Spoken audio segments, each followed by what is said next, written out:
So I've been watching the Yu-Gi-Oh! Go Rush anime, and I wanted to have a little chat about it, say about my thoughts, feelings, and opinions of what's happened in the show so far, and where the show might go, and what I'd like to see in the future. So I want to preface this by saying that obviously I am not in Go Rush's intended target demographic. I am primarily watching it for the duels and the card reveals, and everything else is just kind of icing on top.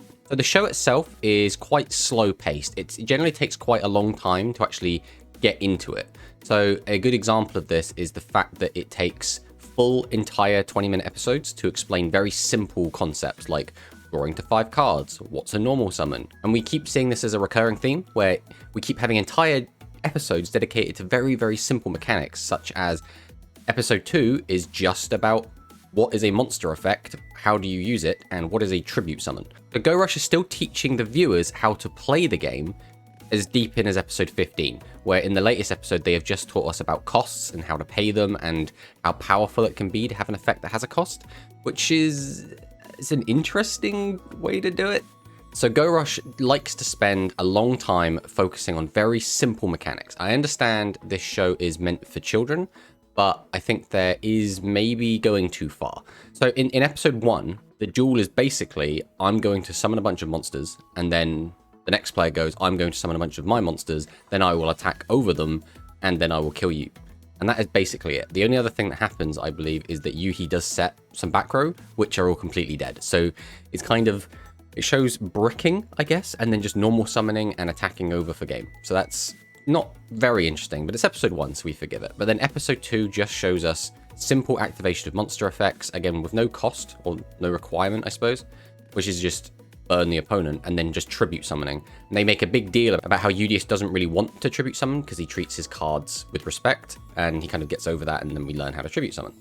Episode 3 is literally just about spell cards. We just learn how spell cards work. And then episode 4, I think, was the most annoying episode for me, just because it teaches the viewers about trap cards, and obviously Udius teaches it, and he's obviously the audience surrogate. But the thing that annoys me the most is that there isn't actually a duel. So I think Go Rush is at its weakest when there is an episode with no dueling whatsoever, which there have been a couple of episodes like that already, and we're only 15 in, which is a bit of a shame. But still, it's fine. Episode 5, we then get to see trap cards in action, but we see it from Yuhi's perspective using his machine deck against L and his Kappa deck. But the fact that it takes 4 episodes just to learn the main card types, being spell, trap, normal monster, effect monster, it seems like it's taking quite a long time to get there. Then episode 8, we learn about field spells, which again is fine. I think they made quite a big deal about that in 7s as well, with Mimi and Yoshio's field spells. And then, like we said before, episode 15, they learn about costs.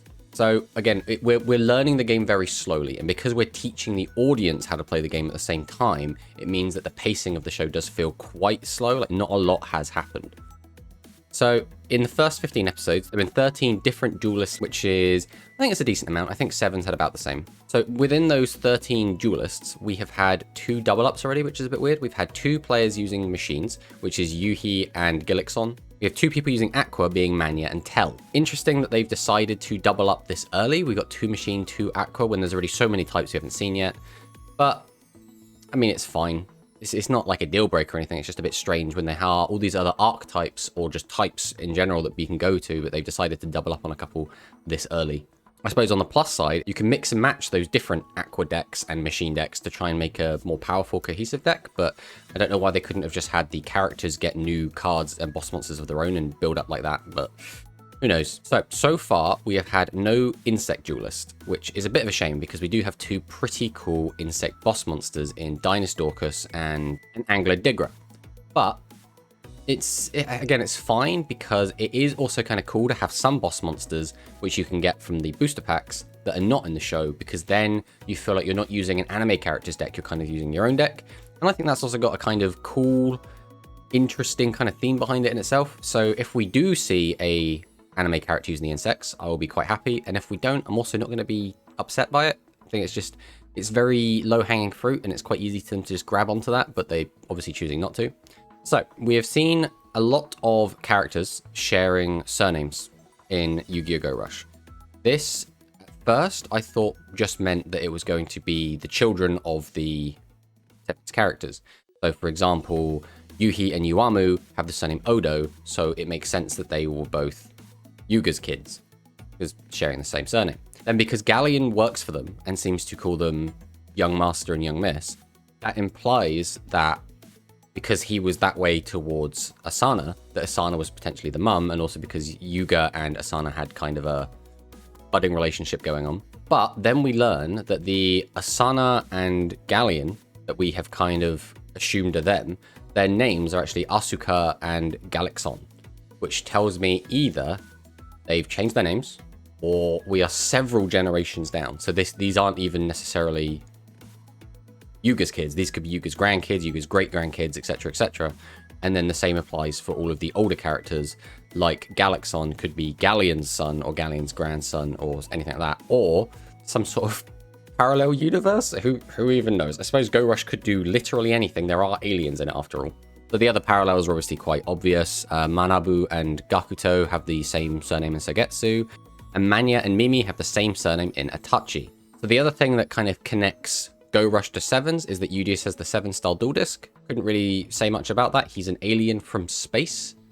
We saw at the end of Sevens that Yuga went into space, so maybe that has something to do with it. Who knows if they're really going to bother connecting that continuity or if they'll just leave it.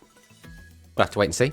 In Yu-Gi-Oh! Go Rush, they introduced the concept of the Earthdamar, and they don't really explain what it is at the very start. They kind of reveal it over time.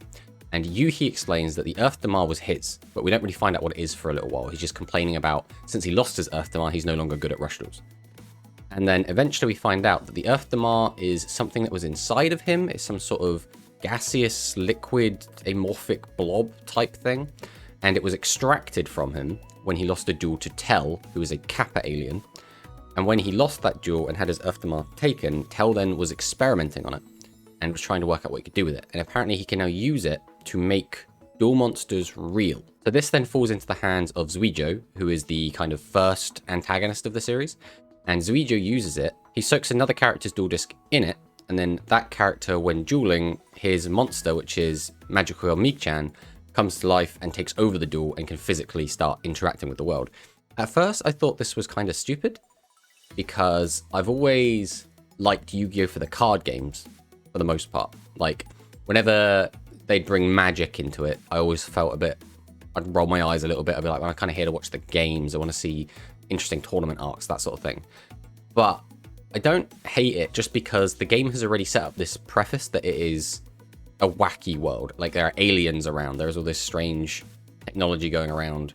Everyone's kind of just fine with all of this. So having duel monsters be real when there's literal aliens around, which are basically monsters on them themselves, it's like, yeah, okay, this is fine. So, highlights of the show so far. Manya, I think, is the most entertaining character.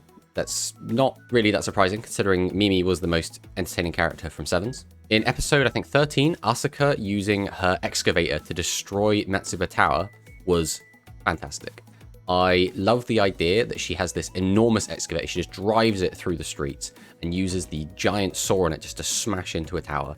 And then she's even lets off a line about, yeah, it doesn't matter if we destroy it. Excavating is all about destruction and rebuilding, which I just thought was just so weird and crazy that it was just had a big smile on my face. The other thing I thought was exciting was Bocchi's transformation. They had this big setup over the course of a couple of episodes with this mysterious voice, and then just seeing this little tiny dog just grow into this enormous muscular creature was just so funny. And then obviously he duels against Manabu and he uses a really interesting deck, so I was quite happy with that. So things I would like to see in the future. I would love to see a tournament arc. I really do feel like card game anime really lend itself to doing really good tournament arcs. And I think some of the issue I usually have with tournament arcs in anime is when they don't show you every fight. I think some of the best tournament arcs we've ever seen have been when you get to see every single fight in the tournament, such as the Chunin exams from Naruto. I like that because even though some of the fights are kind of pointless and they're over very, very quickly, it's still nice to see them so you can actually see what everyone's using. It adds some foreshadowing, and in the case of a card game anime, you get to see lots of different decks, which is always a plus because we love to see new boss monsters, new deck types. It'd be interesting to see what we could have with that.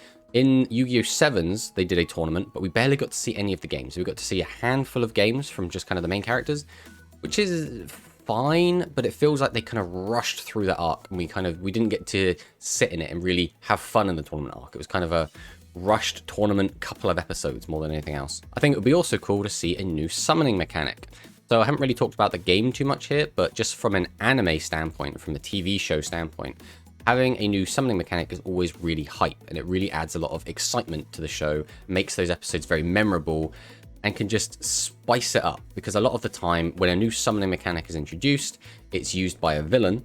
Like in Yu-Gi-Oh! 7s, we Nail introduced Maximums, he summoned it, and it just seemed like this overwhelming force that Yuga just could not do anything about, completely blasted him, and that gave Yuga the chance to come back, come up with his own strategy, find his own maximum, and counter it and destroy him. And in the same way, they used fusion mechanic in 7s as well. We had Yuo use his fusion, catch Yuga by surprise again, and then by the end of that season, every one of the main cast had fusions, which was really exciting. It added an extra kind of layer to the game. Even though fusions can be a bit hit or miss, the game I think is better with them than without them. It would be interesting as well to see Yuhi either get back his Earthdamar, and then we can actually see him quote unquote being a better duelist and actually see if he's actually a lot better with it, or realize that he didn't need it at all and he's actually just a good duelist. Well, so far Yuhi's win-loss record hasn't been too exciting, and Yuamu has won both of her games, which is good, and she's using dragons, which is obviously generally a very powerful archetype. So the two starter decks that came out with Go Rush are the Galaxy deck and the Machine deck. So Galaxy is obviously very powerful. Machines obviously are not weak. They are definitely a very strong contender as well. But Galaxy have a bunch of new tools, and I think every single card in the Galaxy starter deck was a brand new card, whereas the Machine deck had a lot of reprints, which is a bit of a shame. On top of that, Audiance, who's using the Galaxies in the show, I believe hasn't lost a game yet. He's just win, and he's the main character, so that does make sense.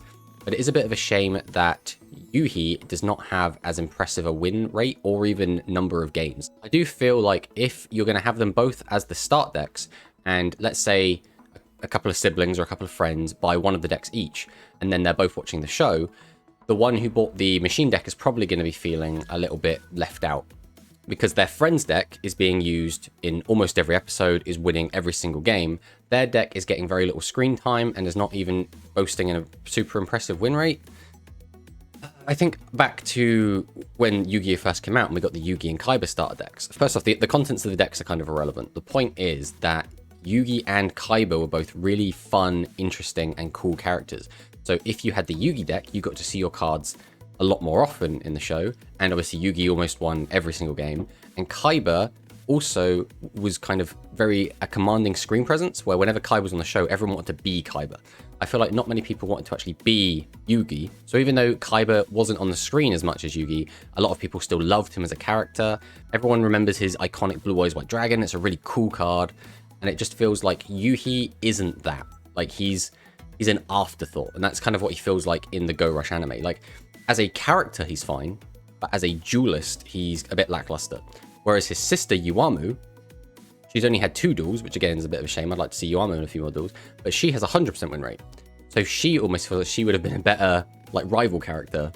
Even though none of them are really rivals, they're kind of all just friends, which is another thing. It would be cool to have a rival character. Like, I think Luke and Yuga had this interesting rivalry, and both of them were competent duelists. Although Yuga did lose a lot, and he did lose to Luke a lot, they still made Yuga feel like he was competent enough of a duelist that he could hold his own. But yeah, that is my thoughts on the Go Rush anime so far. This video is probably a little bit rambly, because I haven't really thought a lot of this through too much. I just kind of wanted to vomit out my thoughts, feelings, and opinions about the show so far. I hope you enjoyed the video, and hope you tune into the next.